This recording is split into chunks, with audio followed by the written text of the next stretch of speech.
ইন্নাল্লাযীনা ক্বালু রাব্বুনাল্লাহ থুম্মা ইসতাকামু তাতানাজ্জালু আলাইহিমুল মালায়েকা আল্লা তাখাফু ওয়া লা তাহজানু ওয়া আবশিরু বিল জান্নাতিল্লাতী কুনতুম তুআদুন।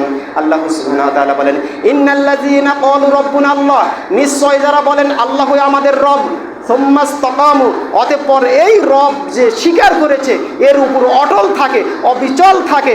রব মুখে শুধু স্বীকার করে লক্ষ্যে থাকে না, স্থির হয়ে বসে থাকে না, আল্লাহকে রব হিসাবে মেনে নিয়েছে।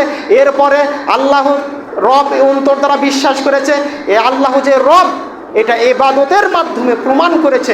এইভাবে যে ব্যক্তি এর উপর অবিচল থাকে, সুম্মা ইসতাকামু তাতানাজ্জালু আলাইহিমুল মালায়েকা, যখন মৃত্যুর ফেরেশতা তার সামনে চলে আসবে তখন ফেরেশতা বলবে আল্লাহ তাখাফু ওয়া লা তাহজানু, তোমার কোনো ভয় নেই, তোমার কোনো চিন্তারও কারণ নেই। ওয়া আবশিরু বিল জান্নাতিল্লাতী কুনতুম তুআদুন, আল্লাহ তাআলা তোমার জন্য যে জান্নাতের ওয়াদা করেছেন, হাসি মুখে ফুর্তি সহকারে জান্নাতে তুমি চলে যাও।